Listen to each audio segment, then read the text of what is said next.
Hello everyone, स्वागत है आप लोगों का हमारा यूट्यूब चैनल डिफरेंट क्लासेस में। तो आज हम लोग पढ़ेंगे क्लास 11th का ज्योग्राफी सेट वन, ठीक है, जो कि जैक ने ऑफिशियली जारी किया है, ठीक है। और सेट वन का आज हम लोग पूरा क्वेश्चन को कंप्लीट सॉल्यूशन करेंगे, ठीक है। ऑब्जेक्टिव क्वेश्चन टोटल 40 पूर्णांक रहेगा हमारा, ठीक है। और कुल प्रश्न 40 रहेंगे, ठीक है।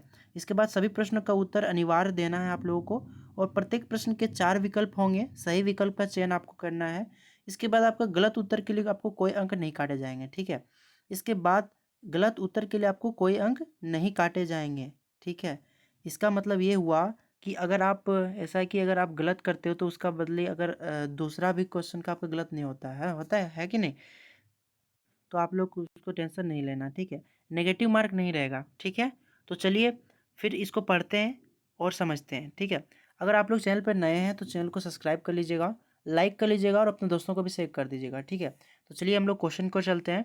तो हमारा जो पहला क्वेश्चन है वो हम लोग का क्वेश्चन पूछ रहा है हम लोगों से कि जो भूगोल के जो जनक है उसे किसे कहा जाता है, ठीक है। भूगोल के जनक या पिता किसे कहा जाता है। तो आपका 4 ऑप्शन है: अरस्तु, इरेटोस्थनीज, स्ट्रेबो या फिर टॉलेमी। तो इसका जो भूगोल का जो जनक बोला जाता है वो बोला जाता है इरेटोस्थनीज को, ठीक है। तो आप लोग याद रखिएगा कि जो भूगोल के जो जनक माना जाता है वो इरेटोस्थनीज को माना जाता है, ठीक है। बहुत ही वीवीआई क्वेश्चन आप लोग नोट कर लीजिएगा। इसके बाद हमारा दूसरा क्वेश्चन है कि निम्नलिखित में से कौन सी स्थलाकृति नदी द्वारा निर्मित है, ठीक है। तो ये जो इसका जो राइट आंसर हो जाएगा 2 का हो जाएगा सी नंबर, गोखुर झील। ओके, तो इसका जो राइट आंसर हो जाएगा वो गोखुर झील। इसके बाद हमारा तीसरा जो क्वेश्चन है वो है कि निम्न में से कौन तत्व वर्तमान वायुमंडल के निर्माण व संशोधन में सहायक नहीं है, ठीक है।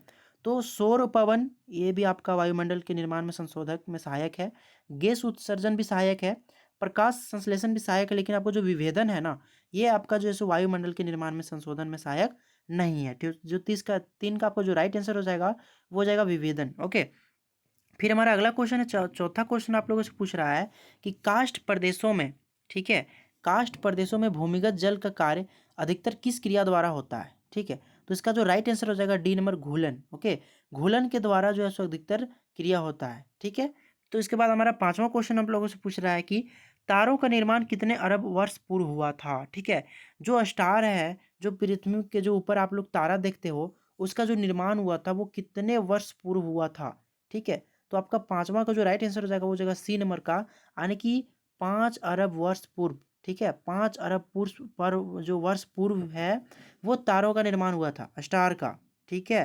तारों का निर्माण कब हुआ था? 5 वर्ष पूर्व। अपने दिमाग में नोट कर लीजिए और उसको याद रखिएगा क्योंकि एग्जाम में ये क्वेश्चन आ सकता है, ठीक है। फिर आप लोग का जो अगला क्वेश्चन है वह निम्न में से कौन प्रथम श्रेणी के उपभोक्ता है, ठीक है। बड़ा ही इंटरेस्टिंग क्वेश्चन है और वीवीआई भी है आप लोगों के लिए। तो चलिए देखते हैं इसका आंसर होगा वो क्या होगा। तो 6 का आपका जो राइट आंसर हो जाएगा जो क नंबर, यानी कि बकरी। बकरी जो है सो आपका प्राथमिक श्रेणी के अंतर्गत आता है, ठीक है। प्राथमिक श्रेणी के उपभोक्ता है, ठीक है। फिर आपका अगला क्वेश्चन है सातवां क्वेश्चन आप लोगों को पूछ रहा है कि पृथ्वी की आंतरिक परत कोर के निर्माण में किन तत्वों की प्रधानता है, ठीक है। तो जो आपका सातवां का जो राइट आंसर हो जाएगा वो हो जाएगा डी नंबर, निकिल व लोहा, ठीक है। निकिल व लोहा का जो है सो तत्वों का जो है सो भरपूर मात्रा में है, ठीक है। आपका आठवां क्वेश्चन है कि विश्व के सबसे ऊंचे वृक्ष पाए जाते हैं, ठीक है। तो आपका आठवां का जो राइट आंसर हो जाएगा वो हो जाएगा विश्ववीय वन वर्षा वन जीवों में, ठीक है। तो जो सबसे जो ऊंचे वृक्ष पाए जाते हैं वो विश्ववीय वर्षा वन के जीवों में पाए जाते हैं, ठीक है। आपका अगला क्वेश्चन है कि दक्कन ट्रेप किस प्रकार के उद्गार के परिणाम है, ठीक है। तो आपका जो 9 नंबर का जो राइट आंसर हो जाएगा सी नंबर, यानी कि प्रवाह, ठीक है।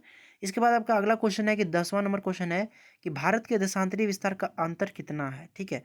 तो जो 10 का आपका जो राइट आंसर हो जाएगा वो आपका हो जाएगा बी नंबर, लगभग 30 डिग्री, ठीक है।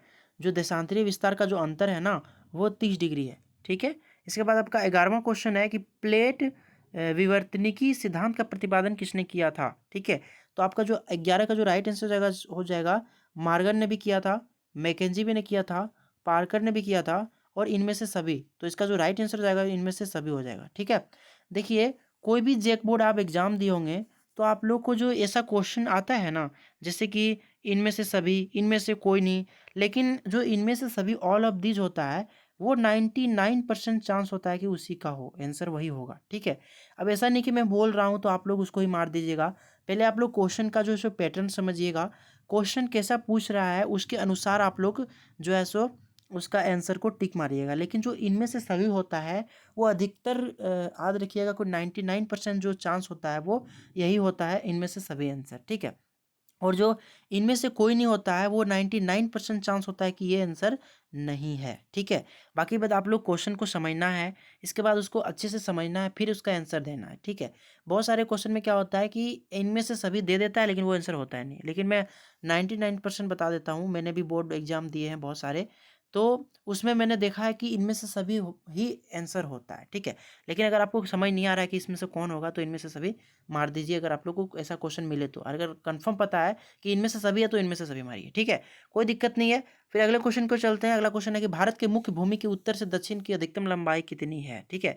अधिकतम लंबाई पूछ रहा है, ठीक है। तो जो अधिकतम लंबाई है वो है 3214 किलोमीटर, यानी कि 3214 किलोमीटर राइट आंसर हो जाएगा, ठीक है। यानी कि हमारा जो भारत है, ठीक है, आपका जो भारत है वो मान लीजिए आपको समझने के लिए, ये आपका कुछ भारत है, कुछ अच्छा नहीं बना भारत, लेकिन आप समझने के लिए आप समझ सकते हो कि जो उत्तर यानी कि जो भारत के मुख्य भूमि के उत्तर से लेकर दक्षिण तक, यानी कि उत्तर से लेकर जो दक्षिण तक की जो लंबाई है वो कितनी है, तो 3214 किलोमीटर, ठीक है। ये आपका जो है सो लंबाई है, ठीक है, याद रखिएगा।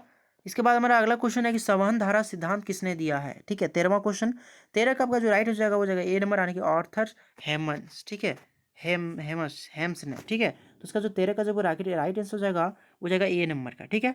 फिर आपका अगला क्वेश्चन है कि गंगा की सबसे लंबी सहायक नदी कौन है, तो इसका जो सबसे लंबी सहायक नदी है वो आपका हो जाएगा 11 का सी नंबर, यानी कि अमुना। जो गंगा का जो सबसे लंबी जो सहायक नदी है वो अमुना है, ठीक है। आपका अगला क्वेश्चन है कि निम्न में से कौन एक गोन प्लेट है, ठीक है। तो गोन प्लेट कौन सा है, तो आपका जो 15 का डी नंबर हो जाएगा अरेबियन प्लेट, ठीक है। अरेबियन जो प्लेट है वो है गोन प्लेट, ठीक है। अगला क्वेश्चन 16वां क्वेश्चन है कि निम्नलिखित में से कौन सी नदी डेल्टा के स्थान पर ज्वारनद मुख बनाती है, ठीक है। तो आपका जो 16वां का राइट आंसर हो जाएगा, 16 का आपका ए नंबर हो जाएगा, यानी कि नर्मदा, ठीक है। फिर आपका जो अगला क्वेश्चन है आप लोगों से पूछ रहा है कि निम्न में से कठोरतम पदार्थ कौन सा है, ठीक है। तो आप देखते हैं कौन सा कठोरतम पदार्थ है। तो आपका जो राइट आंसर हो जाएगा 17 का, वो हो जाएगा डी नंबर, यानी कि कोरंडम, ओके। कोरंडम जो है सो सबसे कठोरतम पदार्थ है, ठीक है। इसके बाद आपका जो 18वां क्वेश्चन है कि निम्नलिखित में से कौन सा भारत का सबसे दक्षिणी स्थान है, दक्षिणी स्थान है, ठीक है। तो दक्षिणी स्थान कौन सा है, तो 18 का आपका जो राइट आंसर हो जाएगा वो जाएगा बी नंबर का, यानी कि कन्याकुमारी, ठीक है। कन्याकुमारी जो है सो आपका दक्षिणतम स्थान है, ठीक है। फिर आपका 19वां क्वेश्चन है कि भारत का सबसे ऊंचा जलप्रपात कौन सा है, सबसे ऊंचा पूछ रहा है आप लोगों से। तो 19 का आपका जो राइट आंसर हो जाएगा वो जाएगा सी नंबर, यानी कि जोग। जोग जो है सो सबसे ऊंचा जलप्रपात है, ठीक है।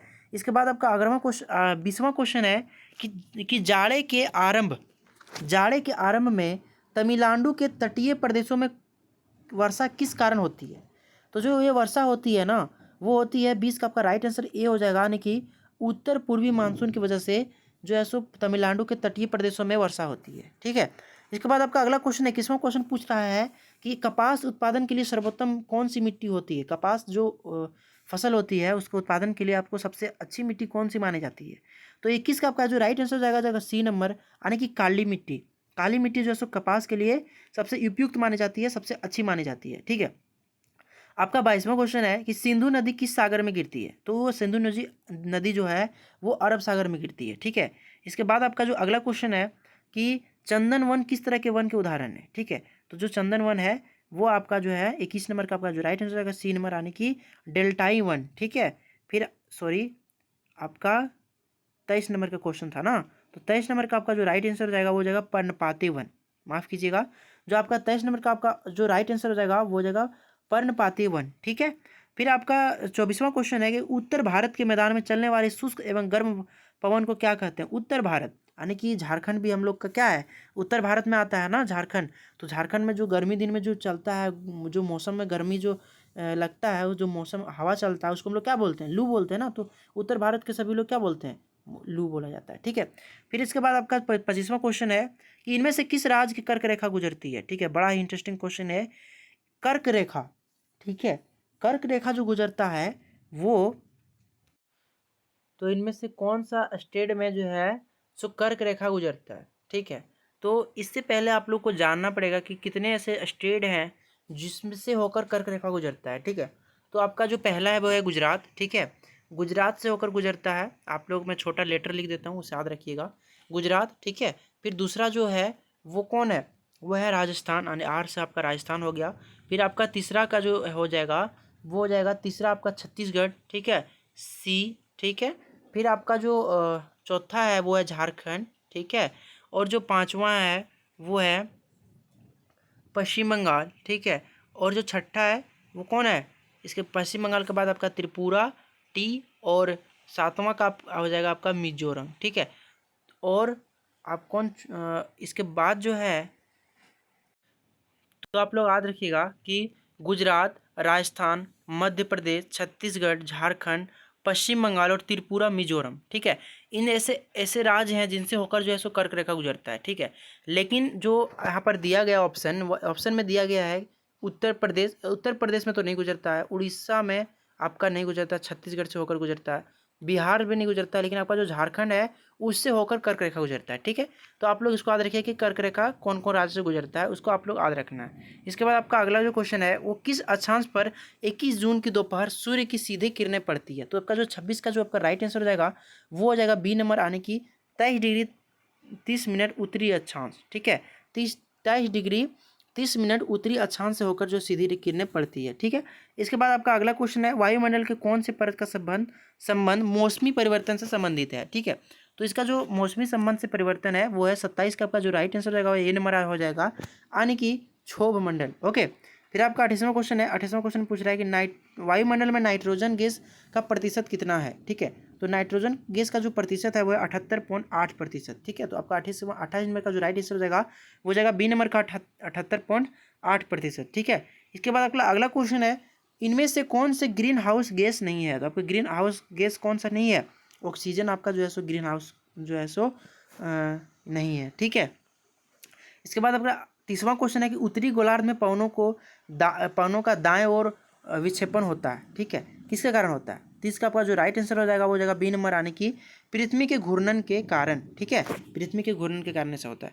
इसके बाद 31वां क्वेश्चन है कि महासागरीय जल के ऊपर या नीचे गति किससे संबंधित है। तो इससे जो संबंधित है 31 का आपका जो राइट आंसर हो जाएगा वो हो जाएगा एक ए नंबर, आने की ज्वार, ठीक है, ज्वार से ही किसी ही संबंधित है। इसके बाद आपका 32वां क्वेश्चन है कि पृथ्वी की सतह पर गिरने वाले जल के रूप को कहते हैं, क्या कहते हैं, वर्षण कहते हैं। हम लोग पता है जब वर्षा होती है तो पृथ्वी पर जब गिरता है तो हम लोग क्या कहते हैं कि वर्षा हो रहा है कि वर्षण हो रहा है, ठीक है। तो 32 का आपका ये हो जाएगा, आने के वर्षण। इसके बाद 33वां क्वेश्चन है कि महासागरों की औसत लवणता होती है, कितनी होती है। तो 33 का आपका जो राइट आंसर होगा सी माना कि 35%, 35% आपका राइट आंसर हो जाएगा। फिर आपका अगला क्वेश्चन है कि निम्नलिखित में से कौन सा स्थान के तापमान को प्रभावित कर सकता है। तो कौन सा कर सकता है, अक्षांश, ऊंचाई, समुद्र से दूरी, इनमें से सभी। तो इसका जो राइट आंसर हो जाएगा वो हो जाएगा इनमें से सभी, ठीक है। अक्षांश, ऊंचाई, समुद्र से दूरी सभी प्रभावित करता है टेम्परेचर को, ठीक है।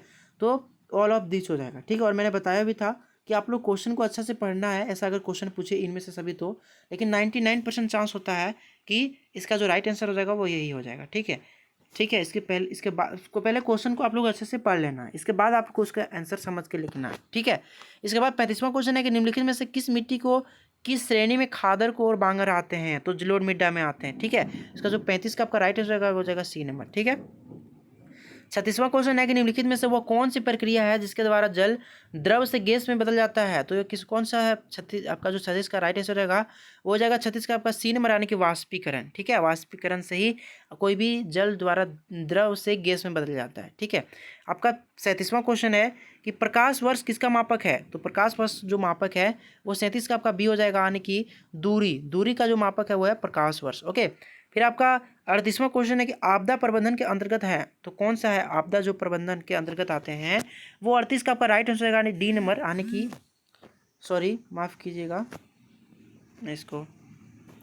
तो 38 का आपका जो राइट आंसर हो जाएगा वो हो जाएगा डी नंबर का, आने की इनमें से सभी, ठीक है। फिर आपका 39वां क्वेश्चन है कि विश्व का सबसे गहरा महासागर कौन है। तो जो विश्व का सबसे जो गहरा महासागरीय है वो है प्रशांत महासागर, ठीक है।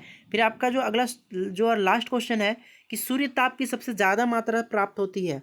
तो 40 का आपका जो राइट आंसर हो जाएगा वो हो जाएगा ये नंबर, कहानी कि भूमध्य रेखीय क्षेत्र पर जो है सो सूर्य की सबसे ज़्यादा मात्रा प्राप्त होती है, सूर्य ताप। ठीक है, इसके तो ये हमारा था क्लास 11th का ज्योग्राफी सेट 1, जो कि ऑब्जेक्टिव क्वेश्चन 40 था।